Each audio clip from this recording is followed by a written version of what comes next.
하리라 한 말이 이것이라 하시고 이에 그들의 마음을 열어 성경을 깨닫게 하시고 또 이르시되 이같이 그리스도가 고난을 받고 제3일에 죽은 자 가운데서 살아날 것과 또 그의 이름으로 제3을 받게 하는 회개가 예루살렘에서 시작하여 모든 족속에게 전파될 것이라 기록되었으니 너희는 이 모든 일의 증인이라. 볼지어다 내가 내 아버지께서 약속하신 것을 너희에게 보내리니 너희는 이로부터 능력으로 이끌 때까지 이 성에 머물라 하시니라. 아멘. 저번 주에도 같이 이렇게 말씀을 좀 나누게 됐는데 이 누가복음을 통해서 저희들이 늘 발견하고 싶은 건 이 바울 공동체가 어떠한 생각과 어떠한 마음을 가졌는가 하는 것을 좀 발견하고 싶었습니다. 그 이유는 바울 공동체가 지금까지 있었던 그 교회들 가운데 공동체를 교회라고 표현하는데 가장 강력하고 가장 능력 있고 가장 하나님께서 가장 쓰임받은 공동체였고 가장 아름다운 모습의 교회 모습이었고 공동체 모습이었습니다. 그렇기 때문에 그 공동체가 무슨 생각을 가지고 있었을까, 또 어떠한 태도로 삶을 가졌을까, 이런 어떤 궁금증이 늘 있었는데 이 바울의 가장 수제자였던 한 사람이 바로 누가가 이 복음을 서술했을 때 이 바울 공동체에 가지고 있었던 그 특징과 어떤 성향과 이런 게 분명히 묻어나와 있을 것이다 라는 생각을 가지고 이 누가복음은 늘 그렇게 보려고 노력을 했습니다. 그런데 맨 마지막 이 누가복음을 마무리하면서 마태복음은 제자라는 단어로 너희들은 제자라, 그래서 너희는 가서 모든 민족으로 제자 삼아라, 이렇게 이야기를 했는데 이 누가는 마지막에 제자라는 이야기를 잘 쓰지 않습니다. 제자라는 단어를 쓰지 않고 오늘 본문에서 보게 되면 증인이라는 단어를 쓰고 있습니다. 그래서 이 48절 말씀 보게 되면 너희는 이 모든 일의 증인이라. 아멘. 라는 이 단어로 증인이라는 단어를 쓰는데, 증인이라는 단어는 별로 이렇게 좋은 어감도 아니고 좋은 이미지도 아닌데 굳이 이 단어를 써가지고 맨 마지막에 마무리를 진 거에 대해서 왜 이렇게 마무리를 졌을까 라는 생각을 가지고 있고, 그 다음에 또 이 단어가 그냥 갑자기 나온 건 아닐 것입니다. 분명히 이 사람들 나름대로 이 공동체에서 많이 쓰는 단어를 썼을 것이고, 이 증인이라는 단어를 가지고 이 사람들의 어떤 성향과 태도를 저희들이 한번 이렇게 유추해보고 생각해 보려고 했습니다. 그러니까 바울 공동체라는 이 사람들은 증인이라는 마음이 많이 있었고 증인의 태도가 있었다는 겁니다. 그래서 증인의 태도에 대해서 보게 되면 일단은 주관적인 체험이라든가 어떤 주관적인 어떤 경험을 이야기하기보다는 무엇인가 객관적으로 이야기를 하는 사람이 증인이라는 거예요. 자기가 보고 느낀 것을 객관적으로 이야기를 하는 사람이 좋은 증인의 모습이라는 겁니다. 너무 주관적으로 이야기하면 그 주관적인 이야기가 채택이 안 됩니다.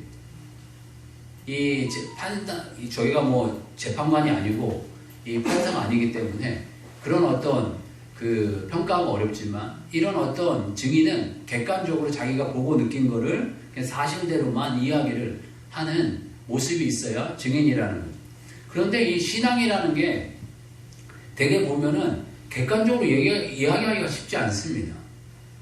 되게 보면 신앙을 이야기할 때, 처음 이야기하려고 할 때, 증거하려고 할 때, 누군가 이야기할 때 자기 체험을 이야기합니다. 자기 체험, 자기 경험, 자기 주관, 이런 것으로 전도를 하게 되지. 야야, 내가 말이지 기도하는 중에 환상을 봤는데, 기적을 봤는데, 이런 이야기를 먼저 하려고 하게 되고, 아니면은 병치유를 경험한 사람, 내가 병이 들었었는데 이걸 하나님께서 치유하셔가지고 이렇게 내가 기적적으로 이렇게 됐어 라는 이야기를 먼저 하게 되지, 이런 어떤 그 객관적인 이야기를 잘 못하게 되거든요. 그런데 이 바울은 객관적으로 이야기를 해야 된다는 의미로 이 증인이라는 단어를 썼다라는 것에 대해서 이야기를 했습니다. 그래서 뭐 부득불, 뭐 이런 어떤 단어를 써서 환상과 계시는 잘 이야기하지 않으려고 했다라는 이야기를 했고, 로마서를 보게 되면 로마서 자체에 보게 되면 주관적인 어떤 체험의 이야기는 한마디도 거의 없습니다. 다 말씀에 근거해서 어떤 개념과 어떤 논리를 가지고 이야기를 하고 있습니다. 그래서 나중에 그 복음을 들었던 이 바울 공동체를 따르려고 했던 분들 가운데 변증가다라는 소리를 합니다. 나는 복음의 변증가다. 그러니까 전도자다 이런 어떤 의미를 가지고 있으면서 변증가다라는 소리를 했는데, 변증가라는 그 단어 뜻이 뭐냐 하면 직관 또는 경험에 의하지 않고 개념을 논리적으로 분석하여 대상을 연구하는 사람, 이런 사람을 변증가다라는 표현입니다. 앞에 단어를 다시 한번 보면 직관 또는 경험 이런 걸 의지하지 않고 다음에 개념과 논리로 이야기한다. 좀 문장이 좀 어렵긴 하지만 어떤 체험이라든가 이런 자기 어떤 주관적인 것을 너무 의지하지 않고 개념이나 논리로 풀어간다는. 그러니까 로마서가 그 바울의 대표적인 서신 가운데 하나이고 대표적인 논리 가운데 하나인데, 그 로마서를 저희가 뭐 한 1년 이상 같이 말씀을 나눴는데, 그 로마서를 보게 되면서 저희가 느끼는 거는, 경험하고 이렇게 나누는 것은 자기 체험이 아니라 이 복음을 논리적으로 설명을 하려고 노력을 했다는 거예요. 논리적으로, 합리적으로, 개념적으로 이렇게 설명을 하고 이야기를 하려고 했다라는 것입니다. 우리가 무엇인가 이 복음을 논리적으로 이야기하는 게 쉽지는 않습니다. 쉽지는 않지만 어떤 주관적인 체험과 이런 어떤 것보다는 이런 논리적으로 설명을 하려고 노력하는 것이 오래 간다는 거예요. 그리고 그게 더 영향력 있고 파워풀하다는 것입니다. 그런 측면에서 좀 쉽고 간단하게 이야기를 하면 우리가 말씀에 근거해서 이야기를 하고 확신 있게 심어줘야 한다는 것입니다. 그러니까 우리가 여기에서 증인이 되어야 되는데 그냥 증인이 아니라 이 복음의 말씀의 증인이 되어야 한다는 것입니다.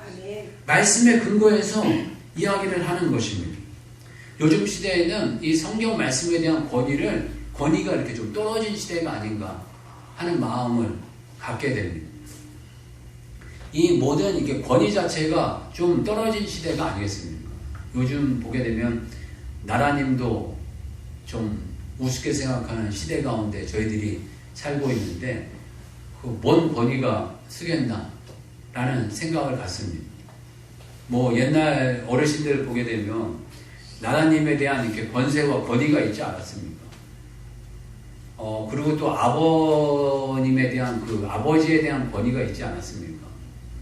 어르신들 이렇게 잠깐 들어보면 아버지 어떠셨나요? 그러면 아마 한 90% 되시는 분들은 무서웠어요. 그랬을 것 같아요. 아버지 어떠셨어요? 무서웠어. 이런 표현을 아마 쓰시지 않을까 싶습니다. 대부분 아마 그러셨을 것 같은데 그만큼 권위가 있었다는 거예요. 그러다 보니까 그 권위 때문에 모든 부분에 대해서 권위를 드리게 됐다는 거죠. 윗분들에 대한 권위, 어떤 권위자에 대한 권위, 이런 권위를 드리고 그 다음에 이 말씀에 대한 권위를 드리게 되었다라는 것입니다. 저희들 이 시대 가운데 다른 것보다 말씀에 대한 권위를 드리고 그 권위를 드릴 뿐만 아니라 그 말씀에 대한 어떤 진리에 대한 확고한 어떤 증인의 모습이 저희 삶 가운데 있어 주시기를 주의 이름으로 축복합니다.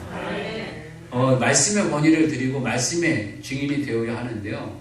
구체적으로 더 말씀의 어떤 증인이 되어야 하느냐 하면은 이 복음의 증인이 되어야 합니다. 우리 44절, 45절 한번 다시 볼까요? 44절, 45절 말씀 같이 한번 읽어보겠습니다. 두 절 같이 읽겠습니다. 시작. 또 이르시되 내가 너희와 함께 있을 때에 너희에게 말한 바 곧 모세의 율법과 선지자의 글과 시편의 나를 가르쳐 기록된 모든 것이 이루어져야 하리라 한 말이 이것이라 하시고 이에 그들의 마음을 열어 성경을 깨닫게 하시고. 이 구약 성경을 잘못 보면 이스라엘 역사 이야기가 됩니다. 이스라엘의 역사로 뭐 창세기에서 나라가 이 세상이 만들어지고 이스라엘 백성이 선택되어지고 이스라엘 백성이 잘못하면 책망하시고 잘하면 어떤 축복 주시고 이런 어떤 단순한 이스라엘의 역사로 보게 됩니다. 그 이스라엘 이 역사가 아니고 이 성령 하나님께서 여기서 보게 되면 마음을 열어 깨닫게 해주시면 알게 되는 사건이 있는데 이스라엘 역사를 통해서 이 모든 만민을 하나님 구원하시는 하나님의 구원의 역사가 그 속에 있는 것이고 그 구원자로 바로 예수 그리스도를 우리에게 주셨다라는 복음이 숨어 있습니다. 구약은 이 예수님의 오실 메시아에 대한 약속의 말씀이 있는 것이고 신약은 오신 예수님에 대한 약속의 말씀이 있는 그런 말씀입니다. 이 줄기와 핵은 바로 이 복음입니다. 저희들이 이 복음을 깨닫고 신약과 이 구약의 어떤 이 말씀의 증인이 되었다, 말씀의 증인이 된다라는 것은 이 복음의 증인이 된다라는 것입니다. 그래서 우리가 그 말씀을 깨닫고 복음을 증거하는 복음의 증인이 되어야 한다는 것입니다. 먼저 이 복음의 증인은 이 모든 사람들이 구원이 필요하다는 것을 아는 사람입니다. 많이 가진 사람이나 많이 배운 사람이나 못 배운 사람이나 많이 가진 사람이나 못 가진 사람이나 건강한 사람이나 건강하지 못한 사람이나 모든 사람에게 다 구원이 필요합니다. 믿으시나요? 아멘. 로마서 3장 23절 보게 되면 모든 사람이 죄를 범하였으며 하나님의 영광이 이르지 못하더니 라고 표현하고 계십니다. 모든 사람이라 표현하고 있습니다. 이 모든 사람은 특별한 몇몇 사람은 제외하고가 아닙니다. 우리의 어떤 가려진 눈으로 보게 되면 저 사람은 구원이 필요 없을 것 같아. 근심 걱정이 없는 사람인 것 같아. 라고 이야기하지만 그 사람 또한 구원이 필요한 사람입니다. 에베소서 2장 1절 보게 되면 그는 허물과 죄로 죽었던 이 세상에 예수님을 만나지 못한 사람들은 다 허물과 죄로 죽어 있었던 사람이라는 거죠. 죽었던 사람을 살리셨도다 라고 표현하고 계십니다. 그리고 하나님께서 이 말씀의 권위를 드리면 말씀이 우리들에게 제시하고 말씀하고 계시는데 요한복음 3장 16절 보게 되면 하나님이 세상을 이처럼 사랑하사 독생자를 주셨으니 이는 그를 믿는 자마다 멸망하지 않고 영생을 얻게 하려 하심이라 라고 말씀하고 계십니다. 모든 사람들이 멸망해야 되지만 그를 믿는 자마다 멸망하지 않고 믿지 않으면 다 멸망해야 되지만 멸망하지 않을 길이 있는데 바로 예수 그리스도를 믿는 그 길이고 예수 그리스도를 믿으면 영생을 주신다 라고 말씀하고 계십니다. 그리고 우리를 구원하시되 우리의 행한 바 의로운 행위로 말미암지 아니하시고 우리를 오직 예수 그리스도의 국민하심을 따라 구원하셨다 라고 디도서 3장 5절 말씀에 말씀하고 계시고 디도서 3장 7절 말씀 보게 되면 우리로 그 은혜를 힘입어 의롭다 하심을 얻어 영생의 소망을 따라 상속자가 되게 하려 하심이라 라고 말씀하고 계십니다. 예수님께서는 참 우리를 구원하시되 우리의 행함과 의로운 행위로 또 우리의 어떤 행위가 아니고 또 오직 그의 긍휼하심을 따라 오직 예수 그리스도의 긍휼하심을 따라 중생의 시승과 성령의 새롭게 하심으로 우리를 구원하셨다 하고 말씀하고 계십니다. 복음의 증인은 예수 그리스도의 증인인 사람들입니다. 바로 우리 모든 사람들이 다 죄인이지만 바로 예수 그리스도 안에 이 말씀 안에 복음이 있다. 구원이 있다. 생명이 있다. 라는 것을 증거하고 증언하고 또 증거해가는 사람들이 이 바로 복음의 증인이고 또 이 복음의 증인된 모습을 나타내고 드러낸 사람들의 모습입니다.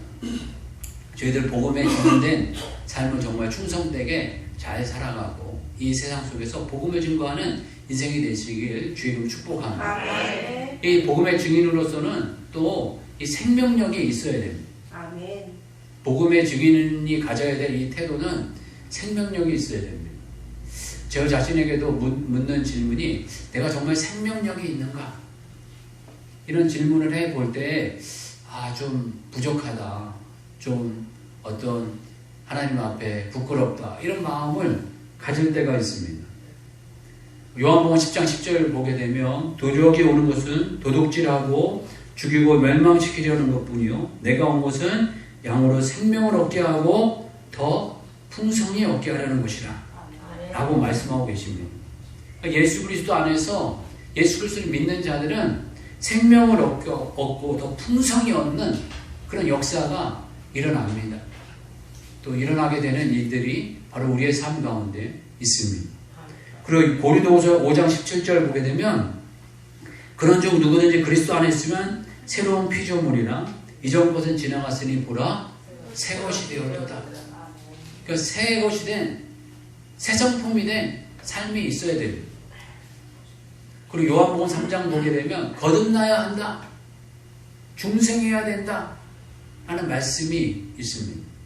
예수 그리스도를 믿는 자들은, 예수 그리스도를 영접한 사람들은 자기도 모르는 사이에 새 성품이 임합니다. 새 사람이 임합니다.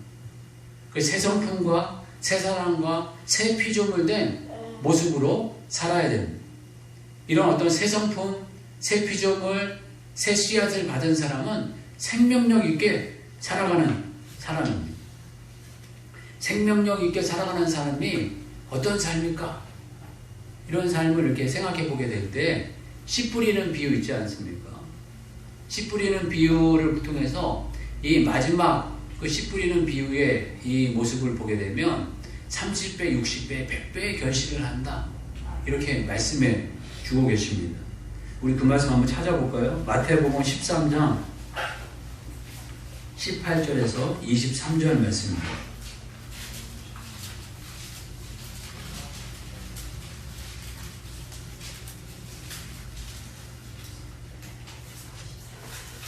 마태복음 13장 18절에서 23절 말씀입니다. 좀 길지만 우리 한 절씩 교독하겠습니다. 마태복음 13장 18절에서 23절입니다. 한 절씩 교독하겠습니다. 제가 먼저 하겠습니다. 그런즉 씨 뿌리는 비유를 들으라. 아무나 천국 말씀을 듣고 깨닫지 못할 때는 악한 자가 와서 그 마음에 뿌려진 것을 빼앗나니 이는 곧 길가에 뿌려진 자요. 돌밭에 뿌려졌다는 것은 말씀을 듣고 즉시 기쁨으로 받되 그 속에 뿌리가 없어 잠시 견디다가 말씀으로 말미암아 환난이나 박해가 일어날 때에는 곧 넘어지는 자요. 가시떨기에 뿌려졌다는 것은 말씀을 들으나 세상의 염려와 재물의 유혹에 말씀이 막혀 결실하지 못하는 자요. 좋은 땅에 뿌려졌다는 것은 말씀을 듣고 깨닫는 자니 결실하여 어떤 것은 100배, 어떤 것은 60배, 어떤 것은 40배가 되느니라 하시더라. 생명력이 있다는 것은 이 말씀을 듣고 우리가 열매의 결실을 하는 사람이 바로 이 생명력이 있는 사람입니다. 여기에서 보게 되면 길가에 떨어진 사람은 악한 자가 와서 말씀을 깨닫지 못할 때는 악한 자가 와서 그 마음에 뿌려진 것을 빼앗나니 라고 표현하고 있습니다. 그 말씀을 듣고 깨닫지 못하면 말씀을 그냥 빼앗긴다는 거예요. 분별하지 못하고 전혀 이렇게 깨달음이 없는 사람이라는 거죠. 돌밭에 뿌려졌다는 것은 말씀을 듣고 즉시 기쁨으로 뭔가 이렇게 기쁨으로 받지만 뿌리가 없어 잠시 견디다가 환난이나 박해가 일어날 때는 곧 넘어지는 자다. 약간의 환난과 어떤 고통과 박해가 있으면 넘어지는 자다 라고 말씀하고 있고, 가시떨기에 뿌려졌다는 것은 세상의 염려, 재물의 유혹에 말씀이 막혀 결실하지 못하는 자요 라고 표현하고 있습니다. 그리고 마지막에 좋은 땅에 뿌려졌다는 것은 말씀을 듣고 깨닫는 자니 라고 표현하고 있습니다. 여러분은 어떤 사람입니까? 말씀을 듣고 잘 깨닫는 분이십니까? 아멘. 그런 분들 다 되시길 주의로 축복합니다. 아멘. 그런데 저 자신을 이렇게 돌아보면서 무언가 이렇게 좀 걸릴 때가 있습니다. 깨닫지 못할 때가 있고 또 환난이나 박해에 또 쉽게 두려워서 넘어질 때가 있고, 또 이 세 번째 가시떨기, 이럴 때가 있습니다. 염려가 많고 재물의 유혹에 흔들릴 때가 많은 목사임에도 불구하고 그런 때들이 있습니다. 그러니까 열매를 잘 못 맺는 모습이 있지 않나 싶습니다. 주님 안에서 여기에서 열매를 맺는 사람은 깨닫는 자다 라고 표현하고 있습니다. 그리고 반대로 또 길가에 떨어진 그 씨앗은 깨닫지 못하는 자다 라고 표현하고 있습니다. 그래서 이 깨닫는다라는 이 의미가 이 헬라어로 어떤 의미가 있나 한번 제가 찾아보게 됐는데, 깨닫는다라는 의미 속에 합의하다, 동의하다, 지각하다, 받아들이다, 알아차리다, 이해하다, 이해, 통찰력, 이런 어떤 단어가 있다는 거예요. 그러니까 이 말씀을 우리가 잘 이해하고 깨닫고 알아차리고 받아들이고 지각하다는 거예요. 한마디로 이렇군요 라고 우리가 깨닫고 난 다음에 그 다음에 그 받아들이고 동의하는 거예요. 동의하고 내가 이렇게 살아야 되겠다, 이런 어떤 결단을 하는 모습이 깨닫는 모습이 아닌가 싶습니다. 말씀을 들을 때 날마다 그렇군요, 그러셨군요, 이 말씀이셨군요, 이런 깨달음이 있으시길 주님을 축복합니다. 길가에 떨어졌다는 건 깨달음이 없다는 거예요. 아무 감각이 없다. 이건 나를 빼앗긴다라고 표현하고 있는데, 날마다 말씀을 대할 때마다 정말 이런 깨달음의 역사가 일어나서 깨닫기만 하면 대박이죠. 30배, 60배, 100배의 결실을 한다. 주님 이렇게 말씀하고 계십니다. 말씀을 잘 깨닫는 방법 가운데 하나는, 저도 이 신앙생활 하면서 가장 좋은 것은 말씀을 이렇게 설교 말씀을 듣고 이런 것도 더욱 너무너무나 좋지만, 특히 신약의 말씀을 조금씩 나눠서 정말 이렇게 곱씹듯이 읽어보시면 좋겠습니다. 아멘. 이걸 이제 요즘 표현으로 큐티라고 이야기해요. 큐티, 경건의 시간, 이렇게 표현을 하는데, 저희가 그 뒤에 보면 신약의 말씀을 1년 내내 조금씩 나눠서 읽으실 수 있도록 이렇게 구분한 표가 있어요. 그 표대로 날마다 시간을 내셔서 짧게는 5분, 10분, 길게는 2, 30분 내셔서 곱씹어 보세요. 그리고 울거내 보세요. 그리고 하나님 깨달음을 주세요. 이렇게 해서 잘 깨닫고 적용하고 이런 훈련들을 하셔서 30배, 60배, 100배의 결실을 하시는 주의 종들의 삶이 되시길 주의 이름 축복합니다. 그리고 이 두 번째 우리의 증인은 회개의 증인입니다. 우리 47절 말씀 한번 볼까요? 누가복음 우리 47절 말씀입니다. 47절 말씀 같이 읽겠습니다. 자, 시작. 또 그의 이름으로 제사함을 받게 하는 회개가 예루살렘에서 시작하여 모든 족속에게 전파될 것이 기록되었으니. 아멘. 47절 보게 되면, 또 그의 이름으로 제사함을 받게 하는 회개가 예루살렘에서 시작하여 모든 족속에게 전파될 것을 기록되었으니 라고 표현하고 있는데, 그의 이름으로 죄사함을 받게 하는 회개라고 표현하고 있습니다.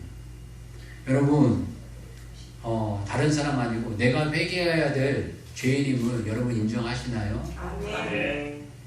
참 이게 그런 은혜가 있어주시길 주의 이름 축복합니다. 아멘. 특히 교회 생활 오래 한 분들 있잖아요.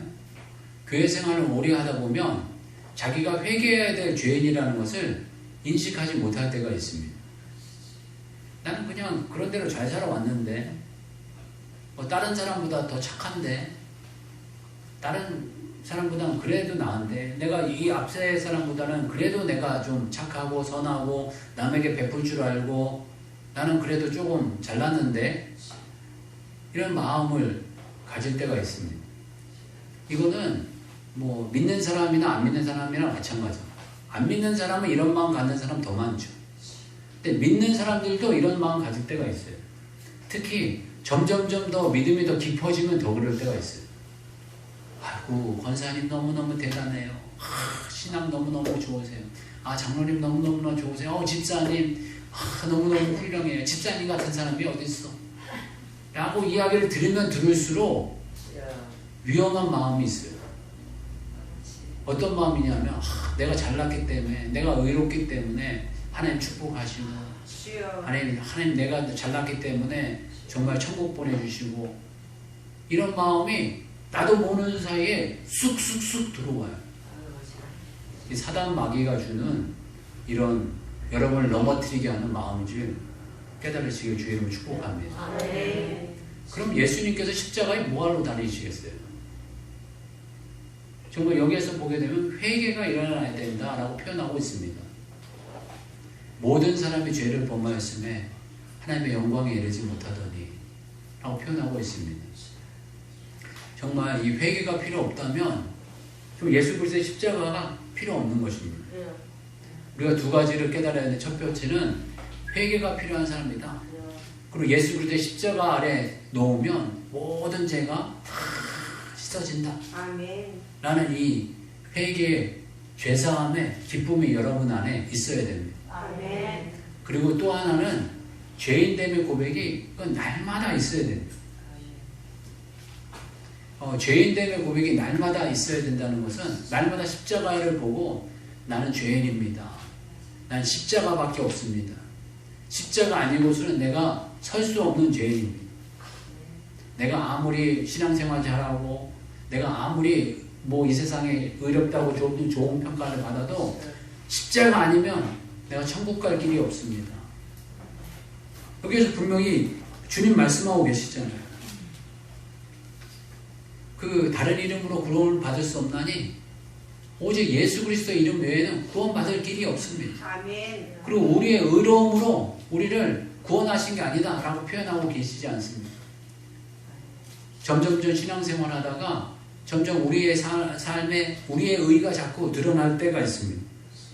정말 우리의 의를 죽이고 예수 그리스도 외에는 예수 그리스도 밖에는 우리가 구원받을 길이 없다는 것을 날마다 고백해 가고 더욱더 신앙생활 할수록 그 고백의 깊이가 더 깊어지시는 주의 종들의 삶이 되시길 주의로 축복합니다. 아멘. 이 바울도 보게 되면 이 말년에 디모데 전후서는 말년에 썼거든요.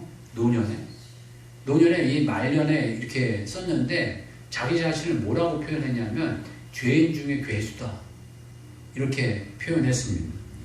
디모데전서 1장 15절을 보게 되면 미쁘다 모든 사람이 받을 만한 이 말이요 그리스도 예수께서 죄인을 위하여 구원하시려고 세상에 임하셨도다 하였도다. 죄인 중에 내가 괴수니라. 아멘. 이분이 어떻게 돌이켜보면은 죄 지은 게 별로 없어요. 우리의 시각으로 보게 되면. 어린 시절부터 바리새인으로 정말 좋은 훈련과 교육을 잘 받아가지고 성장을 했고 그 다음에 예수 믿고 난 다음에 예수님 앞에 얼마나 헌신됐습니까? 그만큼 헌신된 분이 없어요. 40에 가만 매를 수차례 맞고 태장에 맞고 또 파선하고 풍랑을 만나고 굶주리고 여러 가지 복음을 위해서 예수님을 위해서 그렇게 힘든 고생과 고난을 많이 당했고 그 다음에 그것뿐만 아니라 여러 교회를 세웠고 여러 사람들을 세웠고 여러 사람들을 온전하게 세우기 위해서 늘 기도하고 안타까워하고 해산의 수고를 했고 그럼 얼마나 자랑할 게 많아요. 하나님 나 아시죠? 내가 이만큼 했어요. 하나님 나 잘났어요. 하나님 이렇게 사용해 주셔서 너무 감사해요. 할렐루야 아멘. 막 이렇게 자랑할 수 있을 이 분이 예수 그리스도의 십자가 아래 나는 죄인 중에 괴수다 이렇게 고백을 한 이 고백은 예수 그리스도의 십자가가 얼마나 고상한지 얼마나 귀한지 그리고 예수 그리스도의 십자가 앞에 자기를 비춰보니까 죄인 중에 괴수라는 거예요. 정말 이 부끄러운 죄인일 뿐이라는 것을 깊이 있게 깨닫고 이런 고백을 주님 앞에 드렸습니다. 정말 이 바울 사도께서 자기를 향해서 이게 죄인 중에 괴수다 이런 고백을 했는데 우리는 어떤 사람인가요? 우리가 아둔하고 어리석어서 깨닫지는 못하는 거지. 정말 우리는 정말 주님 앞에 쓰레기일 뿐입니다. 라는 고백이 은혜 가운데 있어지시길 주님 축복합니다. 아멘. 죄인됨의 이 고백은 한순간에 일어나는 것이 아니라 평생의 작품이 아닌가 싶습니다. 옛날 어르신들 이렇게 기도할 때 장로님들 기도할 때 그런 기도하시는 분들 참 많았어요. 이 벌레만도 못한 죄인을 주님 구원해 주셔서 감사합니다. 이런 고백은 정말 그냥 이렇게 수식어가 아니라 예수 그리스도의 십자가 앞에 내가 나를 비춰보니까 벌레만도 못한 이 정말 쓰레기 같은 인생을 하나님 귀히 여겨주셔서 아멘. 십자가의 보혈로 덮어주시니 너무 아멘. 감사하다. 아멘. 이런 고백을 드리는 줄 아멘. 우리는 이 세상의 회개의 어떤 복음의 이 죄의 사함의 자유를 증거하고 또 하나 우리의 죄인됨의 깊이를 더해가는 주의 종들이 되시길 주의로 축복합니다. 아멘. 그 마지막에 또 우리들을 향해서 이 누가복음이 또 이 바울 공동체가 이야기하는 것은 성령의 증인임을 말씀하고 계십니다. 우리는 예수 그리스도를 믿으면 중생합니다. 중생한다는 건 거듭나게 됩니다. 아멘. 우리도 알게 모르게 뭐 느끼든지 못 느끼든지 새 생명이 우리 안에 쑥 들어오게 됩니다. 하나님 제가 예수 그리스도를 믿습니다. 예수 그리스도를 주인으로 고백합니다. 아멘. 그렇게 하면 우리의 삶 가운데 성령 하나님께서 쑥 들어오셔서 우리의 삶 가운데 역사가 일어나게 되고 정말 우리의 삶 가운데 성령 하나님께서 역사하여 주셔서 중생하게 되어서 새 피조물이 되는 역사가 일어나게 됩니다. 아멘. 그런데 또 하나 역사가 일어나야 되는 건 성령 세례를 받아야 된다는 것. 이 당시에 누가복음에 이 모여있던 이 모든 사람들은 다 중생한 사람들, 예수 그리스도를 믿고 예수 그리스도를 주로 고백한 사람들입니다. 그래서 사도행전 2장에 가야 성령 세례를 받기 시작합니다. 그래서 권능을 받고 복음의 증인이 되어져 가게 됩니다. 우리 모든 사람들이 이제는 중생에서 그치는 것이 아니라 성령 세례를 받고 성령의 충만함을 얻을 뿐만 아니라 성령 세례를 또 성령 세례로 끝나서는 안 됩니다. 성령 세례와 또 성령 충만은 다릅니다. 성령 충만은 또 우리 인생의 작품이 아닌가 싶습니다. 우리 그 성령 충만을 늘 유지하면서 주님 오실 그날까지 성령의 인도하심으로 살아가시는 주의 종들 되시길 주님 축복합니다. 아멘. 오늘 여기 말씀 가운데 보게 되면 우리는 증인이라 표현하고 있습니다. 아멘. 우리는 복음의 증인이 되어야 됩니다. 아멘. 복음의 증인은 생명력이 있습니다. 열매 맺습니다. 아멘. 이런 어떤 생명력이 있는 복음의 증인이 되시길 바라겠고요. 아멘. 우리는 회개의 길이 있고 죄사함의 길이 있습니다. 아멘. 그렇지만 죄인됨의 깊이를 저희들이 깨닫고 죄인됨을 깊이 있게 고백하는 인생이 되시길 바라겠고요.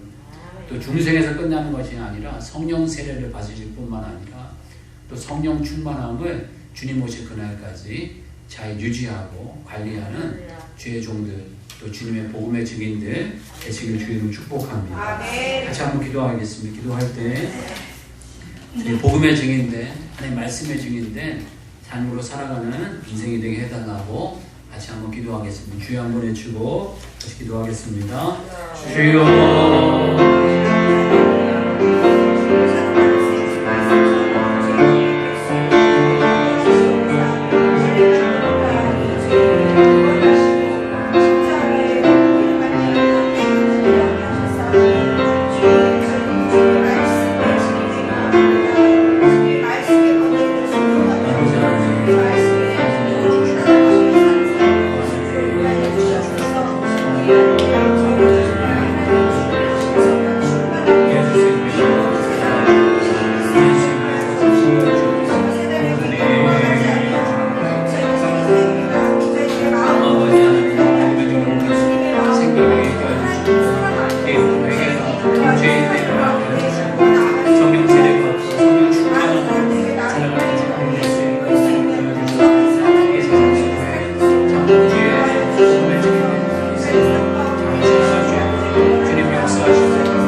조신 하나님, 바울의 공동체가 증인된 공동체였던 것 같이 저희들의 이 공동체가 예수 그리스도